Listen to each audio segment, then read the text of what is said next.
School bus bike ನಡುವೆ ಭೀಕರ ಅಪಘಾತ. ಬೈಕ್ನಲ್ಲಿದ್ದಂತಹ ಇಬ್ಬರು ಮಕ್ಕಳು ಸ್ಥಳದಲ್ಲಿಯೇ ಸಾವನ್ನಪ್ಪಿದ್ದಾರೆ.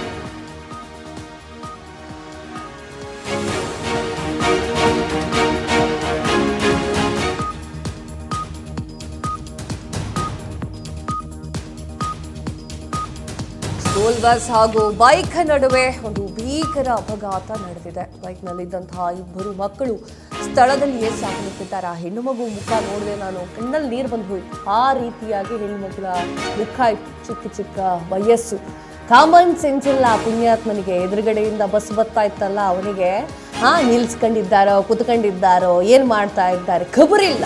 ಲೈಸೆನ್ಸ್ ಕೊಟ್ಟವನು ಯಾವ ನಿನಗೆ? ಎನ್ನೂರು ಸಂಚಾರಿ ವ್ಯಾಪ್ತಿಯಲ್ಲಿ ನಡೆದಿರುವಂತಹ ಭೀಕರ ಅಪಘಾತ. ಸ್ಕ್ರೀನ್ ಮೇಲೆ ನೀವು ನೋಡ್ತಾ ಇದ್ದೀರಾ. ವರ್ಷ ಹಾಗೂ ಭಾನು ಎನ್ನುವಂತಹ ಪುಟ್ಟು ಪುಟಾಣಿಗಳು ಮಾರ್ನಿಂಗ್ ವೇಳೆ ಬೈಕ್ನಲ್ಲಿ ಡಿಕ್ಕಿ ಆಗಿದೆ. ಅಂದರೆ ಟರ್ನಿಂಗಲ್ಲಿ ಬೈಕ್ಗೆ ಡಿಕ್ಕಿ ಆಗಿರುವಂಥದ್ದು. ಬಸ್ ಕೆಳಭಾಗಕ್ಕೆ ಸಿಕ್ಕಾಕೊಂಡು ಸಾವನ್ನಪ್ಪಿದ್ದಾರೆ. ಘಟನಾ ಸ್ಥಳದಲ್ಲಿ ಇಬ್ಬರು ಮಕ್ಕಳ ದಾರುಣ ಸಾವು ಸಂಭವಿಸಿದೆ. ಸ್ಥಳಕ್ಕೆ ಕಣ್ಣೂರು ಸಂಚಾರಿ ಪೊಲೀಸರು ಭೇಟಿಯನ್ನ ನೀಡಿದ್ದಾರೆ. ನಿನಗೆ ಯಾರು ಲೈಸೆನ್ಸ್ ಕೊಟ್ಟವ್ರು? ಯಾರು ನಿನಗೆ? ತಿರುವಲ್ಲಿ ಹೆಂಗೆ ಓಡಾಡಬೇಕು ಅನ್ನೋದು ಗೊತ್ತಾಗಿಲ್ಲ. ಚಿಕ್ಕ ಮಗುವಿನ ಪ್ರಾಣ ತೆಗೆದಿದ್ಯಲ್ಲ, ನಿನಗೇನು ಅನ್ಸ್ಬೇಕು? ನಿಂತ್ಕೊಂಡಿರೋದು ಕಾಣಿಸಲ್ಲ ಅಲ್ಲಿ ಬೈಕಿನ ಮೇಲೆ? ನಿಂತ್ಕೊಂಡಿರೋದು ಕಾಣಿಸುತ್ತೋ ಇಲ್ವೋ? ಏನಂತ ಗಾಡಿ ಓಡಿಸ್ತೀರಾ ನೀವು ರಸ್ತೆ ಮೇಲೆ? ತಲೆ ಸರಿ ಇಟ್ಕೊಂಡು ಗಾಡಿ ಓಡಿಸ್ತೀರಾ ಏನೋ? ಪುಟ್ಟ ಮಕ್ಕಳು ಜೀವನವನ್ನ ಇನ್ನೂ ಕೂಡ ನೋಡ್ಲಿಲ್ಲ. ಮಗುವಿನ ಮುಖ ನೋಡಿದ್ರೆ ಕಣ್ಣಲ್ಲಿ ನೀರು ಬರುತ್ತೆ. ಯಾವ ರೀತಿಯಾಗಿ ಹೊಡ್ಕೊಂಡು ಹೋಗಿದ್ದಾನೆ ಅಂತಂದ್ರೆ ನೀವೇ ನೋಡ್ತಾ ಇದ್ದೀರಾ. ಏನಿದೆ ಏನಿಲ್ಲ ಅನ್ನೋದನ್ನ ನೋಡದೆ ಹೋಗಿರೋಂಥ ಖಬರು. ಟರ್ನಿಂಗ್ ಅಲ್ಲಿ ನಿಂತ್ಕೊಂಡು ಹೆಂಗ್ ಗಾಡಿ ತಿರುಗಿಸ್ಬೇಕು ಅಂತ ಗೊತ್ತಿಲ್ಲ. ಆ ಪುಣ್ಯಾತ್ಮ ಒಬ್ಬ ಮುಂದೆ ನಿಂತ್ಕೊಂಡಿದ್ದಾನ. ಅವನು ಅವನ ತಂದೆ ಯಾವ ರೀತಿಯಾಗಿ ಗಾಡಿ ಸೈಡ್ಗೆ ಹಾಕೋಬೇಕು ಅನ್ನೋ ಅವನಿಗೂ ಕಾಮನ್ ಸೆನ್ಸ್ ಇಲ್ಲ. ನೀವು ಆ ಒಂದು ತಿರುವಲ್ಲಿ ತಿರುಗಬೇಕಾದ್ರೆ ನಿಮಗೆ ಕಣ್ಣು ಕಾಣಲ್ಲ. ಲೈಸೆನ್ಸ್ ಕೊಟ್ಟಿದ್ಯಾರು ನಿಮಗೆ? ಯಾರೇ ನಿಮ್ಗೆ ಕೊಟ್ಟಿರೋ ಲೈಸೆನ್ಸು? ಅಲ್ಲಿ ಇಟ್ಕೊಂಡಿರೋದು ಕಾಣಿಸಿದ್ಮೇಲೆ ಬ್ರೇಕ್ ಅನ್ನೋದು ಒಂದು ಇರುತ್ತಲ್ವಾ, ಹಾಕಿ ಹಿಡ್ಕೊಳ್ಳಿ.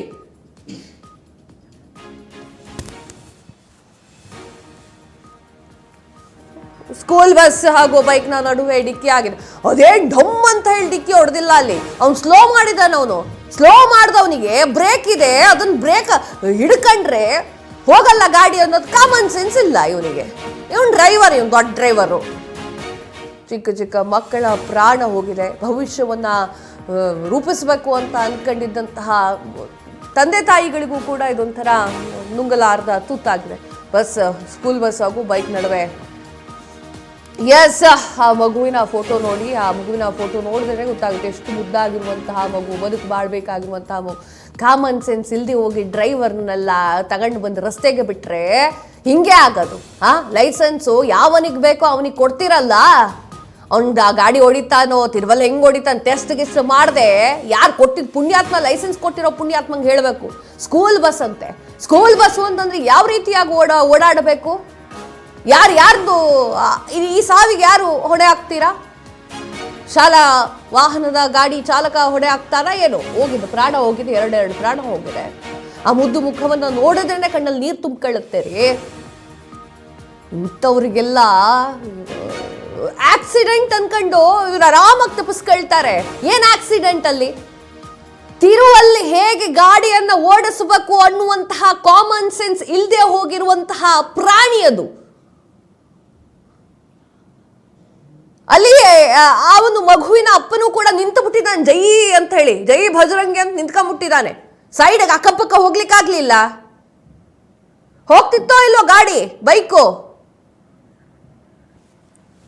ಇದ್ರ ಬಗ್ಗೆ ಮಾತನಾಡ್ಲಿಕ್ಕೆ ಪ್ರತಿನಿಧಿ ನಿಸರ್ಗ ದೂರವಾಣಿ ಸಂಪರ್ಕದಲ್ಲಿದ್ದಾರೆ.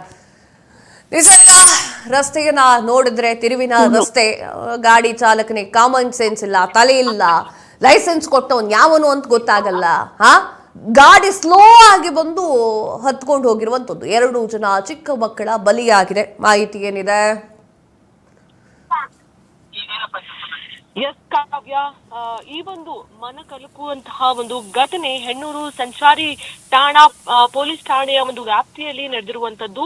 ತಂದೆಯ ಜೊತೆ ತಂದೆ ಹಾಗೂ ಚಿಕ್ಕಪ್ಪನ ಆದಂತಹ ಅವರ ಜೊತೆ ಮನೆಯಿಂದ ಹೊರಗೆ ಹಾಲು ತರೋದಿಕ್ಕೆ ಅಂತ ಹೇಳಿ ಹೋಗುವಂತಹ ಸಂದರ್ಭದಲ್ಲಿ ಈ ಒಂದು ದುರ್ಘಟನೆ ನಡೆದಿರುವಂತದ್ದು. 2 ವರ್ಷದ ಮತ್ತು 4 ವರ್ಷದ ಇಬ್ಬರು ಮಕ್ಕಳು, ಹೆಣ್ಣು ಮಕ್ಕಳು ಸಾವನ್ನಪ್ಪಿರುವಂತಹ ಘಟನೆ ಇಂದು ನಡೆದಿರುವಂತದ್ದು. ಏನು ಶಾಲಾ ವಾಹನ, ನೀವು ಸಿಸಿ ಕ್ಯಾಮೆರಾದ ಒಂದು ವಿಡಿಯೋದಲ್ಲಿ ನೀವು ನೋಡಿರ್ಬೋದು, ಆ ಒಂದು ರೋಡ್ ಅನ್ನ ಕ್ರಾಸ್ ಮಾಡ್ತಿದ್ದಂತಹ ಒಂದು ಟೈಮ್ ನಲ್ಲಿ, ಟರ್ನ್ ಮಾಡ್ತಿದ್ದಂತಹ ಟೈಮ್ ನಲ್ಲಿ ಏಕಾಏಕಿ ಆ ಸ್ಕೂಟಿಗೆ ಬಂದು ಆತ ಡಿಕ್ಕಿ ಹೊಡೆದು ಆ ಮಕ್ಕಳ ಮೇಲೆ ಹರಿದು ಹೋಗಿರುವಂತಹ ಘಟನೆ. ಇನ್ನು ಅಲ್ಲಿ ಗಾಡಿಯನ್ನ ಚಾಲನೆ ಮಾಡ್ತಿದ್ದಂತಹ ವ್ಯಕ್ತಿ ಏನಿದ್ದಾರೆ, ಅವರು ಕಾನ್ಸ್ಟೇಬಲ್ ಆಗಿ ಕೆಲಸ ಮಾಡ್ತಾ ಇರ್ತಾರೆ. ಡ್ಯೂಟಿ ಟೈಮ್ ನ ಮುಗಿಸಿ ಆತ ಮಕ್ಕಳ ಜೊತೆ ಏನೋ ಒಂದು ವಸ್ತುಗಳನ್ನ ತೆಗೆದುಕೊಂಡು ಬರೋದಿಕ್ಕೆ ಅಂತ ಹೇಳ್ಬಿಟ್ಟು ಆಚೆ ಕಡೆ ಬಂದಿರ್ತಾರೆ. ಆ ಒಂದು ಸಂದರ್ಭದಲ್ಲಿ ಈ ಒಂದು ದುರ್ಘಟನೆ ನಡೆದಿರುವಂತದ್ದು. ಕಾವ್ಯ, ಎಸ್ ನಿಸರ್ಗ, ತಮ್ಮೆಲ್ಲ ಮಾಹಿತಿಗಾಗಿ ಧನ್ಯವಾದಗಳು. ಯಾವ ಠಾಣಾ ವ್ಯಾಪ್ತಿಯಲ್ಲಿ ನಡೆದ್ರೆ ಏನಂತೆ, ಎಲ್ಲಿ ನಡೆದ್ರೆ ಏನಂತೆ, ಜೀವ ಹೋಗಿದ್ದು 2 ಜನ ಹೆಣ್ಣು ಮಕ್ಕಳದ್ದು. ಅಸಹ್ಯ ಅನ್ನಿಸ್ಬೇಕು ಈ ಗಾಡಿ ಡ್ರೈವರ್ಗಳಿಗೆಲ್ಲ. ಕೆಲವೊಂದಿಷ್ಟು ಜನಕ್ಕೆ ತಿರುವಲ್ಲಿ ಢಮ್ ಅಂತ ಹೇಳಿ ಆಕ್ಸಿಡೆಂಟ್ ಏನೂ ಆಗಿಲ್ಲ. ನೀವು ಗಮನವಿಟ್ಟು ನೋಡ್ತಾ ಹೋದ್ರೆ CCTV ದೃಶ್ಯವನ್ನ ವೆರಿ ಸ್ಲೋ ಬಂದಿರೋದು ಅದು. ಏನ್ ಅನ್ಕೊಂಡ್ಬಿಟ್ಟಿದ್ದಾನೆ ಇವನು? ಅಲ್ಲಿ ಇಬ್ಬರಿಗೂ ಬೈಬೇಕು ನಾನು. ಫಸ್ಟು ಗಾಡಿ ಚಾಲಕನಿಗೆ ಬೈಬೇಕು. ಯಾಕೆ? ತಿರುವಲ್ಲಿ ಕಣ್ಣಲ್ಲಿ ಇಟ್ಕೊಂಡಿದ್ಯಪ್ಪ ನೀನು, ಮುಂದ್ಗಡೆ ಏನಿದೆ ಏನಿಲ್ಲ ಅನ್ನುವಂತಹ ಕಾಮನ್ ಸೆನ್ಸ್ ಇಲ್ಲದೆ ಗಾಡಿ ಸ್ಟೇರಿಂಗ್ ಹಿಂಗಿಡ್ದೆ ಅಂತ ಅವನಿಗೆ ಬೈಬೇಕು. ಇನ್ನೊಂದು ಆ ಬಾಲಕಿಯರ ಆ ಚಿಕ್ಕ ಮಕ್ಕಳ ತಂದೆಗೆ ಬೈಬೇಕು. ಮೊದಲು ನಿನಗೆ ಅಕ್ಕಪಕ್ಕ ರೋಡ್ ಕಾಣಿಸ್ತಾ ಇಲ್ವಾ? ಸೈಡು ಅಂತ ಕಾಣಿಸ್ತಾ ಇಲ್ವಾ? ಅಲ್ಲಿ ಹಾಕಬೇಕಾಗಿತ್ತು ನಿನ್ನ ಬೈಕ. ಮಧ್ಯ ರೋಡಲ್ಲಿ ನಿಲ್ಸ್ಕೊಂಡು ಕರ್ವಿಂಗಲ್ಲಿ ನಿಲ್ಸ್ಕೊಂಡ್ರೆ 2 ಮಕ್ಕಳನ್ನ ಕರ್ಕೊಂಡೋಗ್ತಾ ಇದ್ದೀನಿ. ಯಾವ ರೀತಿ ಕರ್ಕೊಂಡು ಹೋಗ್ಬೇಕು ನಾನು? ತಲೆಯಲ್ಲಿ ಇಟ್ಕಂತೀರೋ ಏನ್ ಕತೆ? ಇಲ್ಲಿ ನಿಮ್ಮ ತಪ್ಪಿಗೆ ಜಗತ್ತೇ ನೋಡದೆ ಹೋಗಿರುವಂತಹ 2 ಮಕ್ಕಳ ಬಲಿಯಾಗಿದೆ. ಅದು ಹೆಣ್ಣು ಮಕ್ಕಳ ಬಲಿಯಾಗಿದೆ. ನೀವು ನಿಮ್ಮ ಗಾಡಿ ಓಡಿಸೋ ಸ್ಟೈಲು, ಒಂದೇ ಕೈಯಲ್ಲಿ ಸ್ಟೇರಿಂಗ್ ತಿರ್ಸೋದೇನಂತೆ, ಒಂದೇ ಕೈಯಲ್ಲಿ ಸ್ಕೂಟಿ ಹಿಡ್ಕೊಳ್ಳೋದೇನಂತೆ, ಆ ಸ್ಟೈಲಿಂದನೇ ಅರ್ಧಕ್ಕೆ ಪ್ರಾಣ ಹೋಗ್ತಾರೆ. ಸ್ಕೂಲ್ ಬಸ್ನ ಚಾಲಕ ಅಂತ ಆದಾಗ ಎಷ್ಟು ಸೂಕ್ಷ್ಮತೆಯಿಂದ ಗಾಡಿ ಓಡಿಸ್ಬೇಕು ಗೊತ್ತಿದೆಯೇ? ಎಷ್ಟು ಸೂಕ್ಷ್ಮತೆಯಿಂದ ಗಾಡಿ ಓಡಿಸ್ಬೇಕಪ್ಪ ನೀನು? ಅವ್ರ ಮಧ್ಯ ಬಂದ್ರು, ಇವ್ರ ಮಧ್ಯ ಬಂದು ಕೂತ್ಕೊಂಡಿರೋದು, ಹಿಂದ್ಗಡೆ ಕೂತ್ಕೊಂಡಿರೋರು ಚಿಕ್ಕ ಮಕ್ಕಳು. ಏನ್ ಸ್ವಲ್ಪ ಬ್ರೇಕ್ ಹಾಕಿದ್ರು ಕೂಡ ಭರ್ರ ಅಂತ ಬಿದ್ದೋಗ್ತಾರೆ. ಈ ಬ್ರೇಕ್ ಹಾಕೋ ಟೈಮಲ್ಲಿ ನೀನ್ ಬ್ರೇಕ್ ಹಾಕಬೇಡ. ಎದುರುಗಡೆಯಿಂದ ಒಂದು ಸ್ಕೂಟಿ ಬರ್ತಾ ಇದೆ, ಬ್ರೇಕ್ ಹಾಕೋಣ, ಬ್ರೇಕು ಅನ್ನೋದು ಒಂದು ಕೊಟ್ಟಿದ್ದಾರೆ, ಎಡಗಾಲಲ್ಲೋ ಬಲಗಾಲಲ್ಲೋ ಹಾಕೋಣ, ಅವು ಯಾವುದು ಗೊತ್ತಿಲ್ಲ. ಅಲ್ಲಿ ನುಗ್ಗಿಸ್ಕೊಂಡು ಹೋಯ್ತಾ ಇದ್ದಂಗೆ. ಇದು ಚಂದ ಗಾಡಿ ಓಡಿಸೋದು. ತುಂಬಾ ಜನ ಇಂತಹ ಡ್ರೈವರ್ಸ್ಗಳಿದ್ದಾರೆ, ಆಯ್ತಾ? ಅವರು ರಾಂಗ್ ರೂಟಲ್ಲಿ ಬಂದ್ರು, ಅವ್ರು ಅಲ್ಲಿ ನಿಲ್ಸ್ಕೊಂಡಿದ್ರು. ಅವ್ರು ನಿಲ್ಸ್ಕೊಂಡಿದ್ರು? ನಿನ್ನ ಕೈಯೆಲ್ಲ ತಾನೇ ಸ್ಟೇರಿಂಗ್ ಇರೋದು, ತಿರುಗಿಸ್ಬೇಕು ಆ ಕಡೆ. 2 ಮಕ್ಕಳ ಬಲಿಯನ್ನ ಪಡ್ಕೊಂಡಿರುವಂತಹ ದೃಶ್ಯವನ್ನು ಈಗ ನೋಡ್ತಾ ಇದ್ದೀರಾ. ಇಂಥವ್ರಿಗೆ ಎಷ್ಟು ಬೈದ್ರು ಅಷ್ಟೇ, ನಾನು ಕೆಟ್ಟೋಳಾಗ್ಬೇಕಷ್ಟೇ. ಆ ಪೋಷಕರಿಗೋ ಪಾಲಕರಿಗೋ, ಅದು ಯಾರೋ ಅಪ್ಪನೋ ಅಣ್ಣನೋ ನಂಗೆ ಗೊತ್ತಿಲ್ಲ, ಆತನಿಗೂ ಬುದ್ಧಿ ಇಲ್ಲ. ಫಸ್ಟು ಗಾಡಿ ಯಾರಾದ್ರೂ ಮಧ್ಯ ರೋಡಲ್ಲಿ ನಿಲ್ಸ್ಕೊಂಡು ಕೂತ್ಕೊಳ್ತಾರ? ಆ ಕಡೆ ಒಂಚೂರು ಹೋದ್ರೆ ಕೈಯೋ ಕಾಲೋ ತೆರ್ಚಿರೋದಷ್ಟೇ. ನಿತ್ಕೊಂಡಿದ್ದು ನೋಡಿದ್ರೆ ಬನ್ನಿ ಹೊಡೀರಿ ಅಂತ ಹೇಳಿ ನಿತ್ಕೊಂಡಂಗಿದೆ ಅದು ಸ್ಕೂಟಿ ನಿಲ್ಸ್ಕೊಂಡು. ನೋಡಿ ಅಲ್ಲಿ, ಅವನಿಗೆ ಕಣ್ಣಿಲ್ಲ, ಇವರಿಗೆ ಕಾಮನ್ ಸೆನ್ಸ್ ಇಲ್ಲ. ಹೋಗಿದ್ದು ನೋಡ್ರಿ, ಆ ಮಗು ಮುಖ ನೋಡಿದ್ರಿ, ಅದೆಷ್ಟೋ ಫ್ಯಾಮಿಲಿ ಮಕ್ಕಳಿಲ್ಲ ಅಂತ ಕೊರಗುತ್ತೆ. ಇಂಥ ದುರ್ಘಟನೆಗಳನ್ನೆಲ್ಲ ನೋಡಿದ್ರೆ ಕರುಳು ಚುರ್ರನ್ನುತ್ತೆ. ಹೆಣ್ಣೂರು ಸಂಚಾರಿ ಪೊಲೀಸ್ ವ್ಯಾಪ್ತಿಯಲ್ಲಿ ನಡೆದಿರುವಂತಹ ಭೀಕರ ಅಪಘಾತ ಕಣ್ಣಲ್ಲಿ ನೀರು ಕಚ್ಕೊಳ್ಳುತ್ತೆ ರೀ. ಆ ಮಗು ಇರೋದಾಗಿರ್ಬೋದು, ಅಲ್ಲಿ ನಡೆದಿರುವಂತಹ ಘಟನೆಗಳಾಗಿರ್ಬೋದು, ಥಣಿಸಂದ್ರದಲ್ಲಿ ನಡೆದಿರುವಂತಹ ಘಟನೆ, ಬುದ್ಧಿ ಇಲ್ಲದೆ ಹೋಗಿರುವಂತಹ ಮಾನವ ಮಾಡಿರುವಂತಹ ಕೆಲಸ. ಅಸಹ್ಯ ಅನ್ನಿಸ್ಬೇಕು ನಿಮಗೆಲ್ಲ. ಗಾಡಿ ಲೈಸೆನ್ಸ್ ತಗೊಂಡು ನಾನು ದೊಡ್ಡ ಗಾಡಿ ಡ್ರೈವರು, 15-20 ವರ್ಷದಿಂದ ಕೆಲಸ ಮಾಡ್ತಿದ್ದೀನಿ, ಅದನ್ನು ಮಾಡ್ತಿದ್ದೀನಿ, ಇದನ್ನು ಮಾಡ್ತಿದ್ದೀನಿ ಅಂದ್ಕೊಂಡು. Use your brain first, use common sense.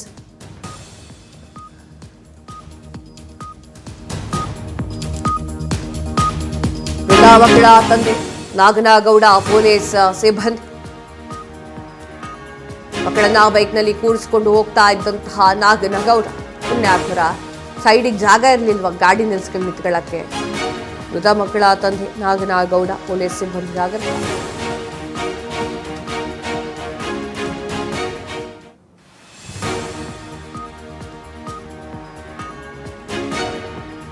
ಸಿಆರ್ನಲ್ಲಿ constable ಆಗಿ ನಾಗನಗೌಡ ಕೆಲಸವನ್ನ ಮಾಡ್ತಾ ಇರುವಂಥದ್ದು. ಮೃತ ಮಕ್ಕಳ ತಂದೆ ನಾಗನಗೌಡ ಪೊಲೀಸ್ ಸಿಬ್ಬಂದಿ ಮಕ್ಕಳನ್ನ ಬೈಕ್ನಲ್ಲಿ ಕೂರಿಸಿಕೊಂಡು ಹೋಗ್ತಾ ಇದ್ದಂತಹ ನಾಗನಗೌಡ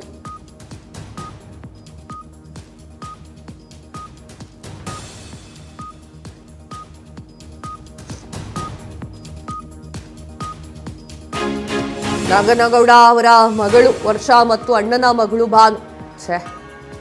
ಕಾನ್ಸ್ಟೇಬಲ್ ನಾಗನಗೌಡ ಸಣ್ಣ ಪುಟ್ಟ ಗಾಯ ಆಗಿದೆ, ಆಸ್ಪತ್ರೆಗೆ ದಾಖಲು ಮಾಡಲಾಗಿದೆ. ಮಕ್ಕಳನ್ನ ಕಳೆದುಕೊಂಡು ಹೋಗ್ಲಿಕ್ಕೆ ಮುಗಿಲು ಅಂದ್ರೆ ಮಕ್ಕಳನ್ನ ಕಳೆದುಕೊಂಡು ಕುಟುಂಬಸ್ಥರ ಆಕ್ಷಂತರ ಮೃತ ಮಕ್ಕಳ ತಂದೆ ನಾಗನಗೌಡ ಪೊಲೀಸ್ ಸಿಬ್ಬಂದಿ ಆಗತ್ತೆ. ಎಸ್, ನಾಗನಗೌಡ ಅವ್ರಿಗೆ ಅವರು ಪೊಲೀಸ್ ಸಿಬ್ಬಂದಿ constable what ever it is ಮಧ್ಯದಲ್ಲಿ ಗಾಡಿ ನಿಲ್ಲಿಸಿ ಅಂತ ಹೇಳಿ ಯಾವ ರೂಲ್ಸ್ ಇದೆ ಅಂತ ಅವ್ರನ್ನೇ ಕೇಳಬೇಕಾಗತ್ತೆ ನಾನು. ಇನ್ನೊಂದು ವರ್ಷ ಎನ್ನುವಂಥದ್ದು ಈ ಪುಟ್ಟ ಮಗುವಿನ ಫೋಟೋವನ್ನು ನೋಡ್ತಾ ಇದ್ದೀರಾ, ಅವಳು ಇದ್ಲು. ಈ ನಾಗನಗೌಡ ಅವರ ಅಣ್ಣನ ಮಗಳು ಕೂಡ ಇದ್ಲು. ಚಿಕ್ಕ ಚಿಕ್ಕ ಹುಡುಗಿರು ಅವರೆಲ್ಲ, ಚಿಕ್ಕ ಪುಟ್ಟ ವಯಸ್ಸು, ಇನ್ನೂ ಕೂಡ ಪ್ರಪಂಚದ ಜ್ಞಾನವನ್ನು ತಿಳುವಳಿಕೆ ಕಾಣದೆ ಹೋಗಿರುವಂತಹ ಎಲ್ಲರೂ ಕೂಡ ಸಾವನ್ನಪ್ಪಿದ್ದಾರೆ. ಇಬ್ಬರೂ ಕೂಡ ಸಾವನ್ನಪ್ಪಿರುವಂಥದ್ದು. ನಾಗನಗೌಡರಿಗೆ ಸಣ್ಣ ಪುಟ್ಟ ಗಾಯಗಳಾಗಿದೆಯಂತೆ. ಅಲ್ರೇ ಯಾರದು ಲೈಸೆನ್ಸ್ ಕೊಟ್ಟವನು ಯಾವನು ಅಂತ ನೋಡ್ಕೊಳ್ಳಿ, ಗಾಡಿ ಓಡ್ಸಕ್ಕೆ ಬರುತ್ತೋ ಇಲ್ವೋ ಆ ಪುಣ್ಯಾತ್ಮನಿಗೆ ಅಂತ ನೋಡ್ಕೊಳ್ಳಿ, ಅದು ಯಾವ ಶಾಲೆ ಯಾವ ಕಾಲೇಜು ಅಂತ ನೋಡ್ಕೊಳ್ಳಿ, ಸ್ಕೂಲು ಅವನ ಮೇಲೆ ಎಷ್ಟು ಕೇಸ್ ಇದೆ ಅಂತ ನೋಡಿ ಗೊತ್ತಾಗುತ್ತೆ. ರ್ಯಾಶ್ ಡ್ರೈವಿಂಗೋ ಮತ್ತೊಂದೋ ಮಗ್ದೊಂದೋ ಇರ್ತವೆ, ನೋಡ್ಕೊಳ್ಳಿ. ಆ ಚಿಕ್ಕ ಪುಟ್ಟ ಜೀವಗಳಿಗೆ ಮೊದಲು ನ್ಯಾಯ ಕೊಡಿಸಿ.